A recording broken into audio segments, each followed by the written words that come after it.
السلام علیکم ورحمۃ اللہ وبرکاتہ۔ بسم اللہ الرحمن الرحیم، نحمدہ ونصلی علی رسولہ الکریم، اما بعد۔ پچھلے مہینے ہم نے الحمدللہ بالترتیب پہلے 3 سرایا نبی اکرم صلی اللہ تعالی علیہ وآلہ وسلم نے حضرات صحابہ کرام کے جو دستے جہادی مہمات پہ روانہ کیے ان کا تذکرہ پڑا تھا۔ سریہ حمزہ بن عبد المطلب، سریہ عبیدہ بن حارث اور سریہ سعد بن ابی وقاص رضی اللہ تعالی عنہم اجمعین۔ آج غزوات کا تذکرہ شروع ہو رہا ہے۔ اب تک نبی اکرم صلی اللہ تعالی علیہ وآلہ وسلم سفر کے مہینے تک، ہجرت کے بعد 2 ہجری کے سفر تک نبی اکرم صلی اللہ تعالی علیہ وآلہ وسلم بنفس نفیس خود دشمنوں سے مقابلے کے لیے نہیں نکلے تھے۔ اللہ اکبر۔ تو جو پہلا غزوہ پیش آیا جسے غزوہ ابواء کہا جاتا ہے، نبی اکرم صلی اللہ تعالی علیہ وآلہ وسلم اس میں خود بنفس نفیس تشریف لے گئے، اور یہ جو پہلے سرایا وغیرہ روانہ کیے گئے یا بعد میں بھی اس مقصد کے لیے سرایا روانہ ہوتے رہے، اور خود یہ غزوہ ابواء جو ہے ان کے اندر مختلف مقاصد جو ہیں وہ ملحوظ رہے۔ ایک تو یہ کہ مضافاتی قبائل جو ہیں ان سے صلح کر لی جائے، اسی طرح جو راستے ہیں ان کا کنٹرول حاصل کر لیا جائے، اور مختلف جگہوں پر پھر نبی اکرم صلی اللہ تعالی علیہ وآلہ وسلم نے اس کے لیے سرایا بھیجے۔ اسی طرح ریاست کے داخلی استحکام کے لیے اور اسلامی ریاست کے جو مخالفین ہیں ان کی سرکوبی کے لیے، اور اس راستے کو اور اس مقام کو اور اس اسلام کے مرکز کو پرامن بنانے کے لیے یہ ساری کی ساری مہمات جو ہیں یہ وجود پذیر ہوئیں۔ اور پھر چونکہ اسلام کی ریاست اور اسلام کے اشاعت میں جو سب سے بڑی رکاوٹ تھی وہ سلطنت قریش تھی، اور جو راستوں کا کنٹرول حاصل کرنا تھا اس کا مقصد بھی ان کی سلطنت کو اقتصادی طور پر، معاشی طور پہ کمزور کرنا تھا۔ تو چنانچہ مدینہ منورہ کو اب جہادی مرکز بھی بنانا تھا، اسلام کا مرکز، عسکری چھاونی۔ یہ نبی اکرم صلی اللہ تعالی علیہ وآلہ وسلم اسے محفوظ بنانے کے لیے اور اس مقصد پر اس کو پورا مکمل اتارنے کے لیے نبی اکرم صلی اللہ تعالی علیہ وآلہ وسلم نے جو قریش کے قافلے تھے اور مکہ کی جو سلطنت تھی ان کے خلاف پھر ہر طرف، چاروں طرف فوجیں بھیجنا شروع۔ تو کچھ مہمات اس لیے روانہ کی تاکہ قریش کی جو سلطنت ہے اس کے متعلق معلومات جمع ہو جائیں، بعض مہمات ان کے قافلے پہ حملہ کرنے کے لیے روانہ کی، اور بعض میں دشمنوں کو گرفتار کرنا، پکڑ دھکڑ، یہ ساری چیزیں مقصود تھیں۔ تو اس سلسلے میں جو پہلا سریہ جس کا تذکرہ آپ سے کیا گیا تھا وہ نبی اکرم صلی اللہ تعالی علیہ وآلہ وسلم نے مدینہ منورہ کے مغرب میں ساحلی علاقے کی طرف روانہ کیا تھا، اور دوسرا جو تھا سریہ عبیدہ بن حارث وہ مدینہ منورہ سے جنوبی سمت رابغ کی طرف جو ہے نبی اکرم صلی اللہ تعالی وسلم نے روانہ کیا تھا۔ تو ایک مغرب کی طرف، ایک جنوب کی طرف، اور جو تیسرا سریہ سعد بن ابی وقاص رضی اللہ تعالیٰ عنہ وہ مکہ کے شمال میں خرار کی طرف نبی اکرم صلی اللہ تعالیٰ علیہ وسلم نے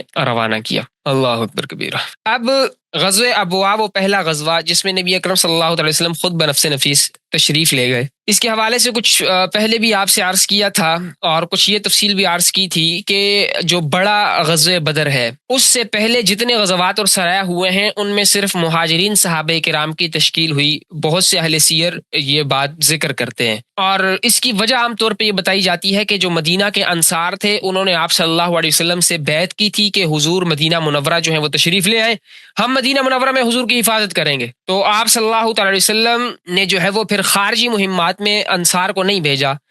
غزوہ بدر میں پھر خود انصار مدینہ کی خواہش اور تمنا بھی تھی، اور نبی اکرم صلی اللہ تعالی وسلم کی خواہش بھی تھی کہ یہ حضرات بدر میں جو ہے وہ شریک ہوں۔ اللہ اکبر۔ تو نبی اکرم صلی اللہ تعالی علیہ وسلم کے اب اس طرز میں ایک بڑی حکمت یہ بھی تھی کہ جو اہل مدینہ ہیں اور مدینہ کی جو ریاست ہے، آپ صلی اللہ تعالی علیہ وسلم اسے کسی خطرے میں نہیں ڈالنا چاہتے تھے۔ اب نئی نئی ریاست تھی اور بالکل ابتدائی مراحل میں تھی، اور پھر خود مدینہ والے دیگر حضرات نبی اکرم صلی اللہ تعالی علیہ وآلہ وسلم اسے خطرے میں نہیں ڈالنا چاہتے تھے۔ اب چونکہ غزوہ بدر سے پہلے کی اکثر کاروائیاں وہ مکی قافلوں سے متعلق تھیں، تو نبی اکرم صلی اللہ تعالی علیہ وآلہ وسلم مکہ کے مہاجرین کو ہی بھیجتے تھے۔ اس میں یہ حکمت بھی تھی کہ یہ کاروائیاں مکہ مکرمہ اور مدینہ کے چونکہ درمیان میں تھیں، اور جو مکہ کے مہاجر صحابہ تھے وہ ان علاقوں کے جغرافیے کو اچھے طریقے سے جانتے تھے، اس علاقے کے نشیب و فراز سے اچھی طرح واقف تھے۔ تو اس لیے بھی نبی اکرم صلی اللہ تعالی علیہ وآلہ وسلم حضرات مہاجرین کو اپنے ساتھ لے کے چلا کرتے تھے۔ اللہ اکبر۔ تو پہلا غزوہ جو کہ غزوہ ابواء ہے، اسے غزوہ ابوا بھی کہا جاتا ہے، غزوہ ودان بھی کہا جاتا ہے۔ کیوں کہا جاتا ہے، کس لیے کہا جاتا ہے، اس حوالے سے بھی انشاءاللہ تفصیل آپ سے عرض کرتے ہیں۔ 2 ہجری میں سفر کے مہینے میں نبی اکرم صلی اللہ تعالیٰ علیہ وآلہ وسلم 60 حضرات صحابہ کرام کو لے کے نکلے غزوہ ابوا کے لیے، اور پیچھے مدینہ منورہ میں نبی اکرم صلی اللہ تعالیٰ علیہ وآلہ وسلم نے حضرت سعد بن عبادہ رضی اللہ تعالیٰ عنہ کو اپنا نائب مقرر کیا۔ اب یہ جو سفر تھا نبی اکرم صلی اللہ تعالیٰ علیہ وآلہ وسلم کا، اس کا ایک مقصد جو تھا وہ تھا قریش کے قافلے کا راستہ روکنا، اور دوسرا جو مقصد تھا وہ تھا بنو زمرہ کی سرکوبی۔ بنو زمرہ ایک قبیلہ تھا کنانہ کی شاخ۔ تو نبی اکرم صلی اللہ تعالیٰ علیہ وآلہ وسلم ان 2 مقاصد سے اپنے پیارے صحابہ کو لے کے ابوا کی طرف، یا ودان کہہ لیں، اس طرف نبی اکرم صلی اللہ تعالیٰ علیہ وسلم نکلے۔ قریشی قافلہ جو تھا اس سے تو سامنا نہیں ہو سکا، البتہ جو بنو زمرہ قبیلہ تھا اس کے ساتھ نبی اکرم صلی اللہ تعالیٰ علیہ وآلہ وسلم نے صلح فرمائی،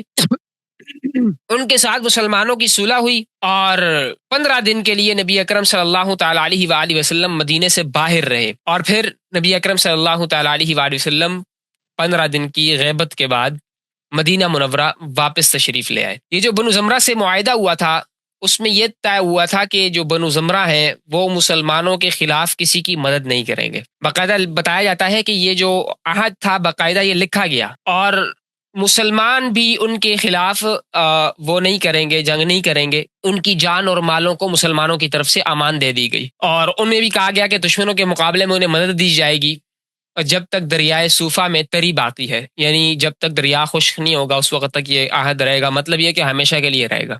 یہ جملے ہوتے ہیں یہ معنی بتانے کے لیے، لیکن ان کے ساتھ یہ شرط تھی کہ یہ لوگ اللہ تبارک و تعالیٰ کے دین کے مقابلے پہ نہیں آئیں گے، اور جب بھی نبی اکرم صلی اللہ تعالی وسلم ان کو مدد کے لیے بلائیں گے یہ مدد کے لیے حاضر ہوں گے۔ اور اس عہد نامے میں باقاعدہ لکھا تھا کہ اس عہد نامے کی ذمہ داری یہ اللہ تعالیٰ اور اس کے رسول پر ہے، یعنی یہ امان اللہ اور اس کے رسول کی طرف سے دی گئی ہے۔ تو ان سے عہد کر کے صلح کر کے نبی اکرم صلی اللہ تعالیٰ علیہ وآلہ وسلم واپس تشریف لائے، اور اس غزوے میں جو نبی اکرم صلی اللہ تعالیٰ علیہ وآلہ وسلم کا جھنڈا تھا وہ سفید رنگ کا تھا، اور نبی اکرم صلی اللہ تعالیٰ علیہ وآلہ وسلم کے چچا حضرت حمزہ رضی اللہ تعالیٰ عنہ کے ہاتھ میں اس کا جھنڈا موجود تھا۔ اور جیسے آپ کو بتا دیا کہ مدینہ میں جو حضور کے نائب تھے وہ حضرت سعد بن عبادہ رضی اللہ تعالیٰ عنہ۔ اب اس غزوے کا نام جو ہے غزوہ ابوا یا غزوہ ودان، اس کے حوالے سے ذرا تفصیل سمجھ لیں۔ ابوا ایک مقام کا نام ہے۔ مکہ مکرمہ سے جب مدینہ منورہ کی طرف جائیں تو جو جحفہ والا میقات ہے اس سے آگے ایک وادی ہے مستورہ، اس کے قریب دائیں سمت کو ایک راستہ نکلتا ہے، اور اس راستے پہ تقریباً 20 کلومیٹر چلیں تو ابوا پہنچ جاتے ہیں۔ یہ جو اس کا جغرافیہ میں آپ حضرات سے اور یہ تفصیل عرض کر رہا ہوں یہ مولانا ڈاکٹر عبد المالک صاحب نے اطلس الغزوات کے اندر جو ہے تحریر فرمائی ہے۔ یہ خود بھی ماشاء اللہ باحثین میں سے ہیں، اور متعدد باحثین سے ان کا رابطہ بھی رہتا ہے، اور مختلف جگہوں سے یہ چیزیں تلاش کر کے جو ہے انہوں نے اس کو مرتب کیا ہے۔ اور الحمدللہ ہمارا اس حوالے سے جو آپ کو کچھ میپس وغیرہ یا تصاویر وغیرہ آپ کے ساتھ شیئر کی جاتی ہیں، آپ کو دکھائی جاتی ہیں، ان میں محمود حسن شامی بھائی ہیں ایک وہاں پر مدینہ منورہ میں، وہ ماشاءاللہ اس حوالے سے کافی متفکر بھی رہتے ہیں، اور کافی شوق کے ساتھ، محبت کے ساتھ، عقیدت کے ساتھ یہ ساری چیزیں تلاشتے اور اسے جمع کرتے ہیں۔ تو ان کے ذریعے سے الحمدللہ کافی چیزیں جو ہیں وہ منگوائی جاتی ہیں۔ تو بہرحال ابوا جو ہے یہ مکہ مکرمہ سے مدینہ کی طرف جائیں تو جحفہ کے میقات سے آگے مستورہ، اور پھر وہاں سے قریب دائیں سمت کو ایک راستہ نکلتا ہے، اور پھر وہاں تقریباً 20 کلومیٹر چلیں تو ابوا پہنچتے ہیں۔ اور قدیم ابوا جو ہے وہ متروک اور خرابے کی صورت میں موجود ہے، خراب ہونے کے بعد اسے خریبہ کہتے ہیں لوگ۔ باغات اور کھیتوں کے اوپر جو ہے وہ مشتمل ہے، کھیت ہے، باغات ہے۔ اور نیا آباد ہونے والا ابوا جو ہے وہ شمال میں واقع ہے، اور اس نام کی ایک وادی بھی ہے جو بیر البیضاء یا بیر مبیریک سے شروع ہوتی ہے۔ انشاءاللہ اس کنویں کی تصاویر بھی آپ کو دکھائیں گے، مبارک کنویں کی، اور مغرب کی طرف جو ہے یہ چلتی ہوئی سمندر کے اندر جا گرتی ہے۔ اور سیرت کی کتابوں میں یہ جو ابوا نامی جگہ ہے اس کا تذکرہ آپ کو بہت سی حیثیتوں سے ملے گا، اور بہت سی جو ہے وہ کئی اعتبار سے آپ کو ملے گا۔ 2 بڑی حیثیتیں ہیں اس میں۔ نبی اکرم صلی اللہ تعالیٰ علیہ وآلہ وسلم کی والدہ ماجدہ کی قبر مبارک اسی مقام پر ہے، ابوا نامی مقام پر، اور غزوہ ابوا کے حوالے سے بھی اس جگہ کو یاد کیا جاتا ہے، اور ابوا اس کا نام بھی غزوے کا اسی جگہ کی وجہ سے پڑا۔ یہ دو اس کی بڑی حیثیتیں۔ تو ایک تو نبی اکرم صلی اللہ علیہ وسلم کی والدہ ماجدہ کی قبر مبارک یہاں ہے، مدینہ سے واپس آ رہی تھیں نبی اکرم صلی اللہ علیہ وسلم کے ساتھ، اور اس جگہ پہ جو ہے داغ مفارقت دے دیا، اور پھر ان کی وہیں پر جو ہے وہ تدفین ہوئی۔ اور نبی اکرم صلی اللہ علیہ وسلم کی جو اس وقت عمر مبارک تھی وہ 6 سال تھی، اور اس غزوے کو ودان بھی کہتے ہیں۔ اب ابوا سے 8 میل کے فاصلے پہ ایک بڑی بستی ہے، اس کا نام ودان ہے۔ نبی اکرم صلی اللہ تعالی علیہ وسلم ابوا اور ودان دونوں مقامات پہ وارد ہوئے، اور پھر یہ جگہ آس پاس بھی ہیں، ہو سکتا ہے دونوں کو اس وجہ سے جو ہے وہ غزوے کو ابوا بھی کہا جاتا ہو اور ودان بھی کہا جاتا ہو، تو اس وجہ سے اس غزوے کو دونوں ناموں سے جو ہے وہ یاد کیا جاتا ہے۔ تو ودان جاہلیت کے زمانے میں اور اسلام کے ابتدائی زمانے میں ایک آباد شہر تھا۔ جب مصر اور مغرب میں اسلام پھیلا اور حجاج کرام اس راستے سے گزرنے لگے، تو چونکہ ودان عام راستے سے کچھ ہٹ کے واقع تھا، اور جو مستورہ ہے وہ سیدھے راستے میں تھی، جو وادی ہے، جو علاقہ ہے، تو اسی کو لوگوں نے پھر منزل بنا لیا اور اسی مقام پہ بازار لگ گیا، اور ودان والے لوگ بھی کمائی اور تجارت کے لیے اس نئی جگہ کی طرف منتقل ہو گئے۔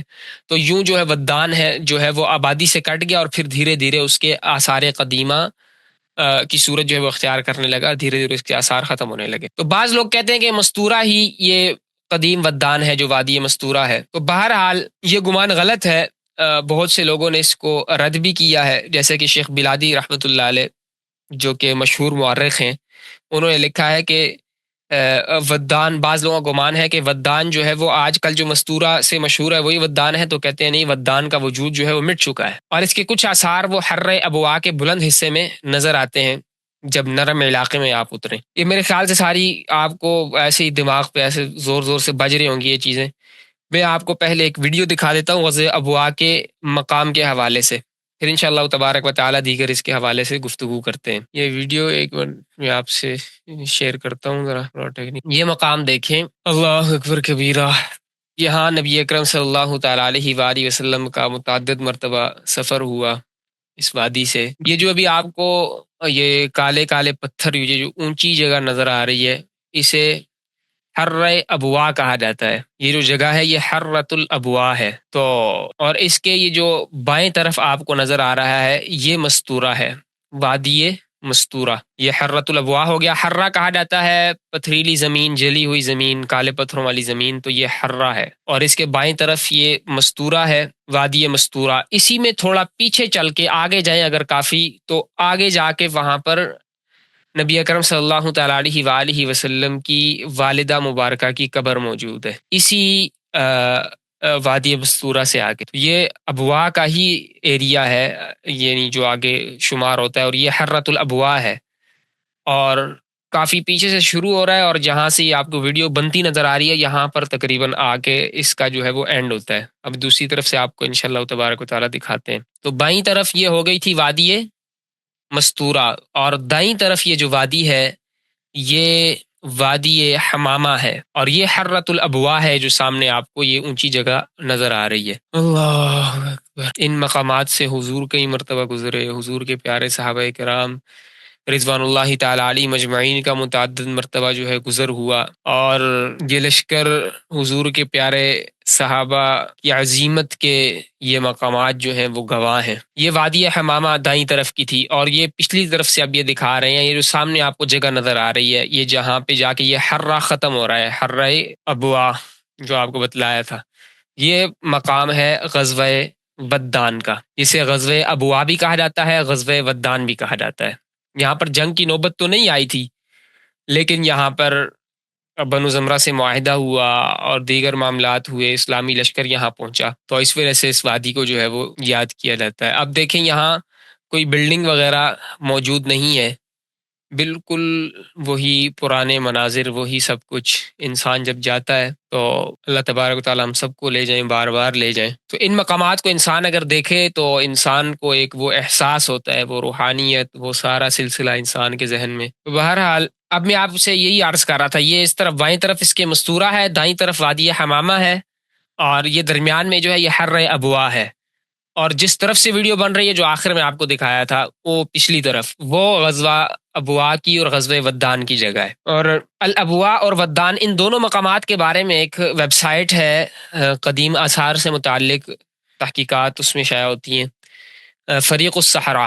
انہوں نے لکھا ہے کہ ہمارے زمانے میں وادی ابوا کا لفظ بیر مبیریک سے الخریبہ تک، یہ بیر مبیریک کون سا ہے اس کی بھی تصویر آپ کو انشاءاللہ دکھاتے ہیں، وہاں سے الخریبہ تک یہ طویل فاصلے، یعنی وادی کے پانی کے ساحل تک پہنچنے تک کے علاقہ یہ جتنا ہے اس کے لیے استعمال ہوتا ہے وادی ابوا کا لفظ۔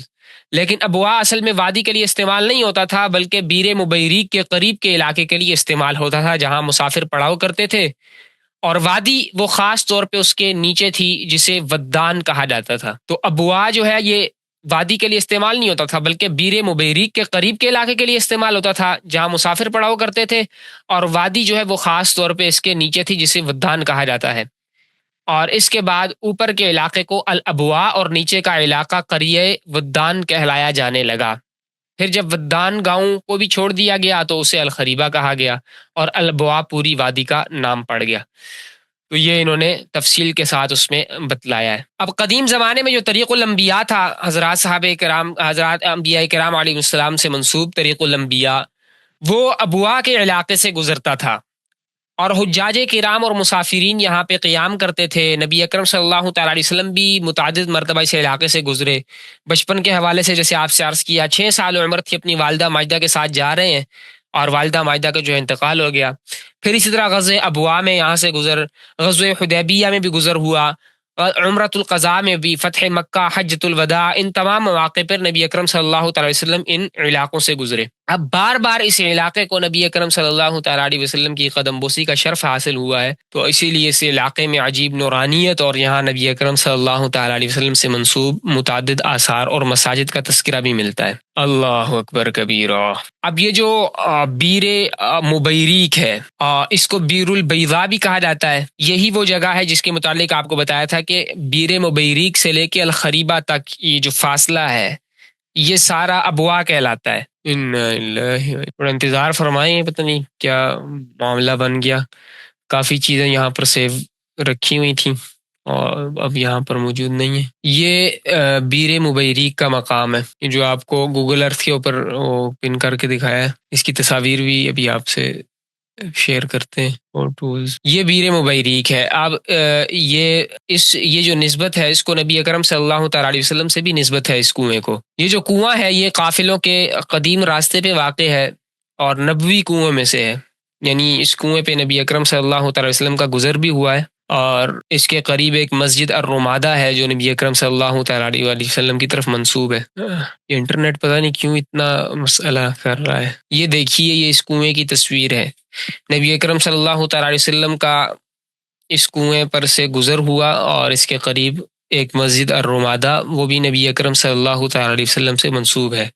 قدیم قافلے بھی یہاں سے گزرا کرتے تھے، اور اسے بیر مبیریک اس لیے کہا جاتا ہے کہ یہ شیخ مبیریک ایک گزرے ہیں، ان کی وجہ سے، اور ان کی آگے نسل ہے پھر آل مبیریک، ان کی وجہ سے اسے بیر مبیریک کہا جاتا ہے۔ شکر ہے، یہ باقی تصاویر اسی کنویں کے حوالے سے، بیر مبیریک کے حوالے سے۔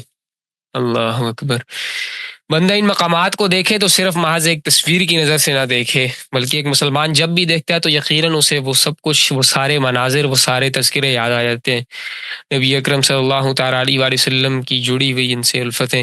کسی وقت یہاں سے حضور اکرم صلی اللہ تعالیٰ علیہ وسلم گزرتے تھے، حضرات صحابہ کرام گزرتے تھے، حاجیوں کے قافلے گزرتے تھے، اور آج اس کو 1400 سال گزر چکے، نبی اکرم صلی اللہ تعالیٰ علیہ وآلہ وسلم سے جڑے ہوئے یہ آثار آج بھی نبی اکرم صلی اللہ تعالیٰ علیہ وآلہ وسلم کے دور کی جو ہے وہ یاد دلاتے ہیں۔ تو یہ ہے بیر مبیریک اور بیر بیضاء۔ اچھا جی، تو یہ بھی ابوا میں، ابوا کا یعنی کہ یہاں سے وہ شروع ہوتا ہے بیر مبیریک سے، اور اسی کے ساتھ جیسے آپ کو بتایا مسجد رمادہ بھی ہے، اسی طرح مسجد بیضاء یہ بھی نبی اکرم صلی اللہ تعالیٰ علیہ وآلہ وسلم کا مصلی ہے۔ مسجد بیضاء یہ بھی نبی اکرم صلی اللہ تعالیٰ علیہ وآلہ وسلم کا مصلی ہے، نبی اکرم صلی اللہ تعالیٰ علیہ وسلم کی سجدہ گاہ ہے، حضور صلی اللہ تعالیٰ وسلم نے یہاں پر نماز پڑھی، یہ بھی ابوا کے علاقے میں ہے۔ احباب سے گزارش ہے درود شریف پڑھتے رہا کریں، یہ نیٹ چاہتا ہے کہ ہماری کلاس جو ہے نا تھوڑی زیادہ طویل ہو جائے، اپنی سپیڈ لو کر دیتا ہے۔ جی یہ تصاویر ہیں نبی اکرم صلی اللہ تعالیٰ علیہ وآلہ وسلم سے منسوب مصلی کے، نبی اکرم صلی اللہ تعالیٰ علیہ وآلہ وسلم نے یہاں پر نماز پڑھی۔ تو یہ ثنیہ ہرشہ سے 6.72 کلومیٹر کے فاصلے پہ ہے۔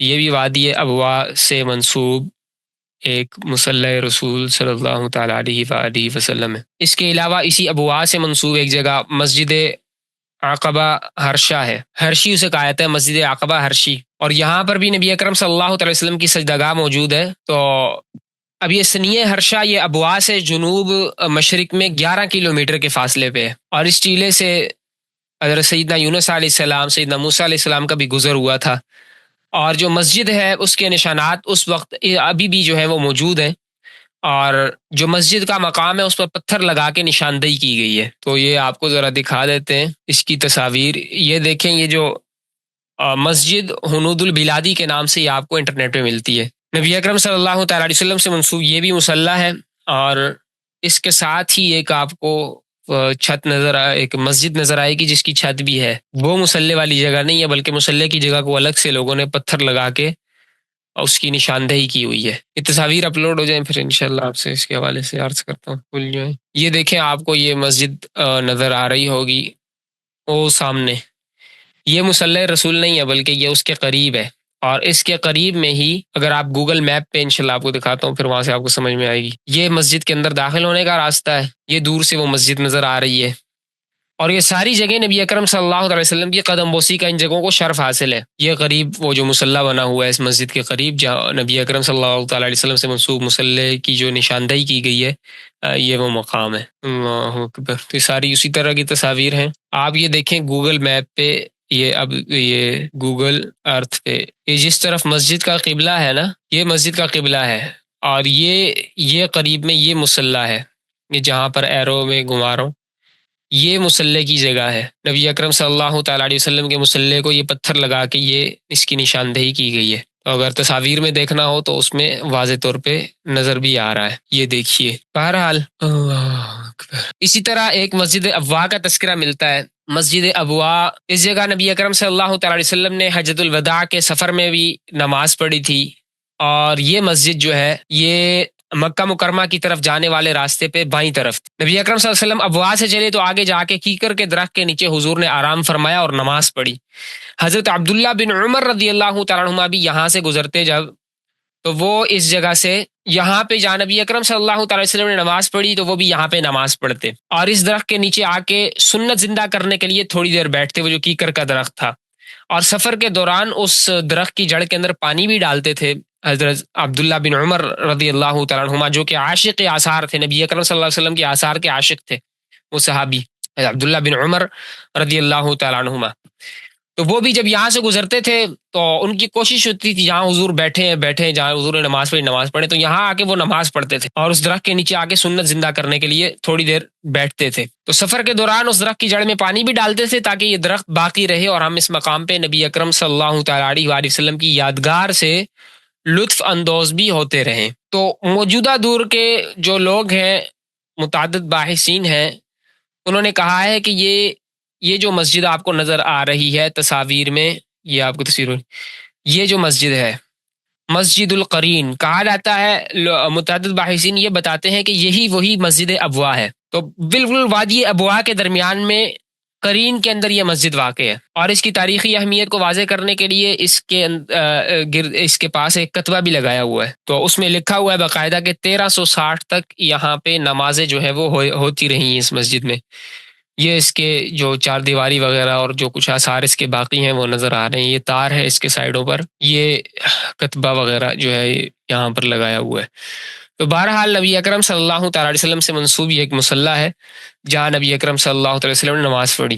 تو اللہ تبارک و تعالیٰ ہم سب کو لے جائے جہاں جہاں نبی اکرم صلی اللہ علیہ وسلم بیٹھے اٹھے، حضور نے کھایا پیا، حضور صلی اللہ علیہ وسلم نے سجدے کیے، اللہ تبارک و تعالیٰ ہم سب کو بھی ان مقامات پہ سجدے کرنے کی، نبی اکرم صلی اللہ علیہ وسلم کہ ایک نقش قدم کی پیروی اللہ تبارک و تعالیٰ نصیب فرمائے. وہی حضرت عبداللہ بن عمر رضی اللہ تعالیٰ عنہما والا ذوق اللہ تبارک و تعالیٰ میں نصیب فرمائے. تو یہ مسجد قرین، یہ بھی نبی اکرم صلی اللہ تعالیٰ علیہ وسلم سے منسوب ہے. یہ بھی اسی ابوا نامی جگہ پر جو ہے وہ واقع ہے. تو جیسے آپ سے عرض کیا کہ ابوا کا علاقہ یہ مکہ مکرمہ اور مدینہ منورہ کے درمیان میں ہے، اور نبی اکرم صلی اللہ تعالیٰ علیہ وآلہ وسلم اس سے پہلے قریش کی تجارتی شاہراہ کے جو علاقے تھے ان پہ مجاہدین کے دستے بھیج چکے تھے جو مدینہ منورہ سے مغربی سمت میں ہیں. اور وہ علاقہ صحابہ کرام کے خروج کی برکت سے اسلامی سلطنت کے تابع ہو کے مسلمانوں کے لیے مامون و محفوظ ہو گیا. اب نبی اکرم صلی اللہ علیہ وسلم دونوں ریاستوں کے درمیان اس وسطی علاقے میں دشمن کو مرعوب کرنے کے لیے اور اس علاقے کو بھی اسلامی ریاست کے قریب اور مسلمان فوجی دستوں کے گشت اور نقل و حرکت کے لیے محفوظ بنانے کے لیے نبی اکرم صلی اللہ علیہ وسلم روانہ ہوئے. اب جغرافیائی لحاظ سے یہ علاقہ مکہ کے قریب تھا، تو اس نزاکت کو مد نظر رکھتے ہوئے اس مقصد کے لیے نبی اکرم صلی اللہ تعالیٰ علیہ وآلہ وسلم خود نکلے اور مہاجرین کو ساتھ لے گئے. اب کیونکہ مہاجر صحابہ رضی اللہ عنہم اس علاقے کے جغرافیے سے خوب واقف تھے، تو اس لیے وہ ان جگہوں میں اچھی طرح سے جو ہے وہ گزر بسر بھی کر سکتے تھے، اس علاقے کو بھی سمجھتے تھے، جنگ کے اندر عسکری طور پہ بہترین جو ہے وہ کام کر سکتے تھے حضرات صحابہ کرام، مہاجرین صحابہ کرام. تو اس علاقے میں پہنچ کے قریش کی ریاست کو بتا دیا گیا کہ اسلامی ریاست وہ اتنی مضبوط ہو گئی ہے کہ تمہاری ریاست کے قرب و جوار میں ہم جہاں چاہیں کاروائیاں کر سکتے ہیں. انہیں ایک سبق دیا گیا اور ہمارے لیے اس میں کچھ رکاوٹ نہیں، ہم سب کچھ کر سکتے ہیں الحمدللہ.